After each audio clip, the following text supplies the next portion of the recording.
Hello everyone, my name is Beowulf, this is the AlphaX YouTube channel, and before we get into things, of course, I would like to remind you to like, comment, subscribe, do all that fun stuff, help us out with the algorithm, make sure that it just comes across more people's homepages. Now that that is out of the way, we should probably introduce our players, and spawning in the bottom left, in the blue here, he is for Team Liquid, CLEM.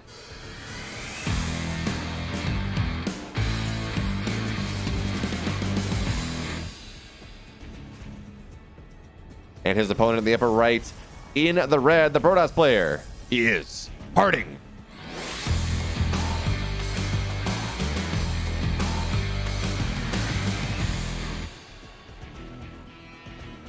And Parting, well, it looks like in this game number one, he's looking to twist that important thing, as we have a proxy gateway starting out here, even before the 1 minute mark, as it looks like he is going for some variant of the Max Packs build here in this game number one. All right, just put some pressure on CLEM ASAP, make it so that CLEM will struggle to take his natural, do all that fun stuff.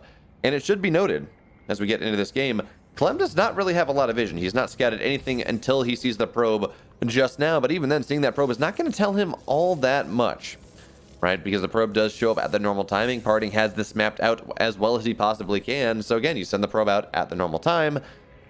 CLEM's not going to see too much out of that. Now, eventually, he's going to know something's up. He's going to see the double gas in the main base, and he is going to see that there's no wall. And actually, you know what? Considering this is double gas here from Parting, this does make me think that this is going to be more than just a simple Max Packs build. Right? If you're going Max Packs, it's single gas for a little bit because, again, you proxy on the map. You still want to develop your tech as you normally would. So we're going to have to see whether that turns into anything. As, of course, CLEM, actually, even with this being the Max Packs build, and I think CLEM is aware of this, he is, oh, there we go. I was gonna say, yeah, he's still expanding on the low ground, but no. He gets that canceled off. He will start building something on the high ground. It's gonna be a bunker and a factory here, as he just wants to make sure he can cover all of his bases. Cover the potential for maybe some sort of Stargate play out of this, because this is something that Parting has been playing around with. The possibility of a second gateway at home and like warp gate aggression, 4-gate aggression, something Parting has been doing as well. A whole bunch of different stuff. And, well, I mean, he should be okay to deal with the proxy Stargate. That is what it will end up being here in this game number one. Parting, he says, yeah, I'm hoping here that you're going to overcommit to the Max Packs defense. And therefore, by having overcommitted to the Max Packs defenses, look at this. We got to, well, Parting here is, his worker micro is not perfect. It does look like he was paired up triplicate on a couple mineral patches for a little bit, which when you're executing a one-base build, it actually is surprisingly impactful. Anyway, I'm here. He's just going to try to knock down as many zealots as he can, get as much damage as he can before the Stalker arrives, and that really should put the end of this. Stalkers, of course, outrange and outspeed Marines. So, yeah, as Marines there, you need to make sure that they don't take too much damage. Now, there's a bunker, right? They will be able to retreat on into that once they get a little bit too low, and we should see, yeah, there we go. CLEM going to section off that one low Marine. It's going to go into the bunker, but now shield batteries are underway. Border is on the way as well, but already CLEM here, he's in a fairly decent spot. Right, we have Cyclones on the way. No Mag Field Accelerator just yet. But we have, of course, SCVs getting pre-pulled. Cyclones underway. Vikings on the way as well. This is not going to be the easiest push on in here from Parting in this game. It's not impossible, but certainly not all that easy. And in fact, what we may see Parting do here, considering kind of how delayed things are, of course, this was the Max Packs build. He kind of gave CLEM a little bit of leeway to start getting defensive early, just because, of course, well, it's the Max Packs build, and you got to be defensive against that.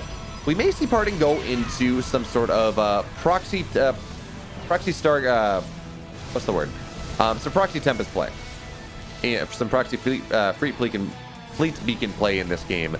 And you know what? I don't hate that, right? The fleet beacon actually tends to be rather good against the traditional proxy Stargate defense. I mean, it's expensive and it's hard to get to. But certainly, I mean, Tempest, they outrange Cyclones. They outrange the Vikings. And if you get to, I think it's like 4 Tempest, you're kind of one-shotting everything.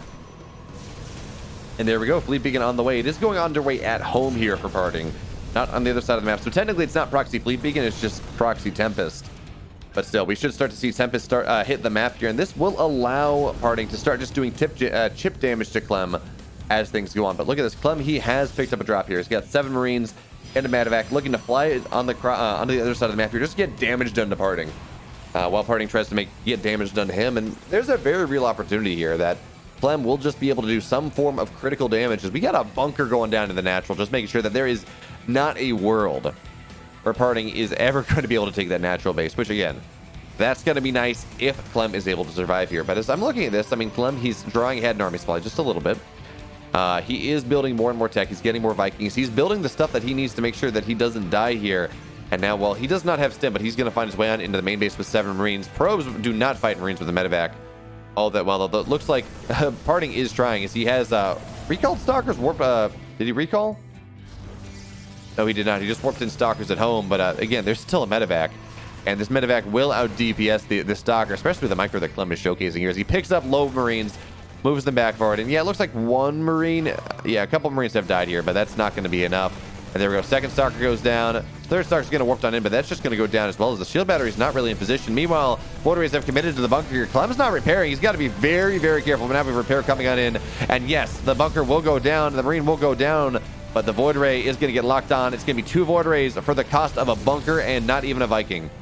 Meanwhile, of course, CLEM is getting damage done on the other side of the map. He is just getting damage done on both sides, and that has leveraged itself into a 50 or 20 odd supply lead here.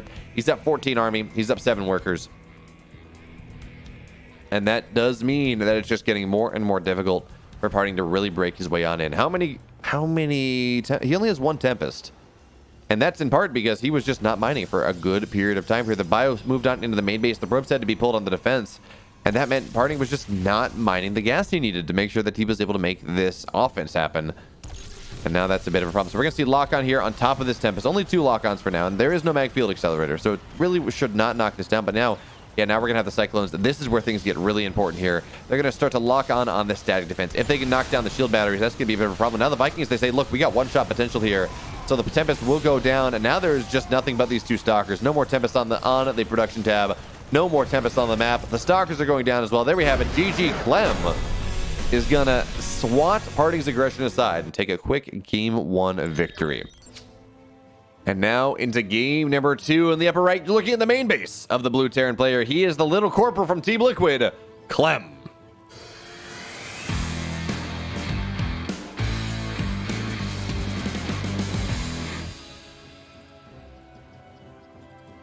And his opponent in the bottom left in the red. He's down 1 game in this series, but if anyone can bring it back, it is the man spawning the bottom left in the red. He is the teamless Protoss player, Parting.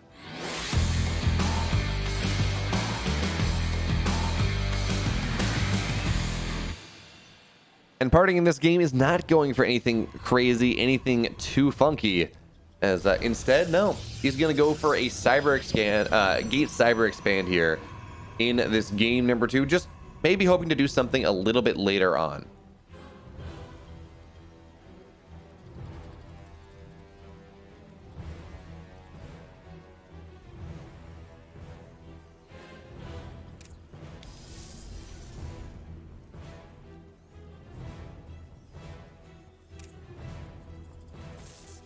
So we do notice CLEM here on the high ground. He will go for the well, we don't know exactly what he's going to do just yet, right? It's only 1 gas. He hasn't really shown any desire to expand on the low ground, but we haven't seen any factory either. Again, the barracks isn't done, but what he is doing here, he is blocking off the vision of Parting, right? We see the kind of half-completed supply depot, and this is something that I believe we saw TY start to do most recently. Like he started the trend once again, where it's like, okay, well, I know there's going to be a scouting probe, and I have a bunch of different aggressive options that I could go for. And I can stop you from scouting all of them if I just build like 5% onto that supply depot and then finish it on up later once I'm done with my first one. So it doesn't take any extra SCV build, any really significantly SCV time, but it does, again, prevent that scout there. So CLEM behind this, there will be a factory underway, and he's got an SCV moving out on the map at this point. This might be Hellion drops. Yeah, CLEM has not scouted the main base here of his opponent. So with that being said, right, he won't go and he doesn't know that Parting is opening on a greedier build, but this is Oxide. You can get away with a low ground expand rather easily. Again, there is a natural ramp, right? That makes life a little bit easy there for the Protoss player. You can get your wall off, all that fun stuff. So Parting, he's just going to do that. His natural is just about done. He of course has his kind of pseudo wall. He doesn't need the full wall yet because it's not that timing in the game. And there's going to be Twilight underway. He's going to go for a blink here. Of course, Clem, for his part, while he's getting his natural now made on the high ground, because he understands that you can get away with getting a natural on the low ground if you get it started at the standard timing. But if you start it 3 minutes into this game, or 2:30 into this game, there will be a couple of depths on the other side of the map, and they will deny your natural for a good amount of time here. But Clem building that on the high ground, well, he's going to be safe from that one. Is now he does show a Hellion with a Marine. But only showing one Hellion means that Parting is maybe not 100% certain about what this is. I believe he saw the reactor on the factory. That is going to be some amount of information telling him what he needs to know. But he has not yet seen the Hellions. He's not yet seen more than one Hellion. He has not yet seen the starport. But now he will scout it. He will see that, okay, there's a proxy starport here on the map. And even better, he will see the medevac timing coming on in. So now Parting should be well aware of what Clem is going for in this game. But just because he's well aware of it doesn't mean he's going to stop it. And Clem, understanding that he has been scouted, is going to sweep around to the other side of the map here. You gotta expect that Parting is going to have stalkers right around the edge of that natural.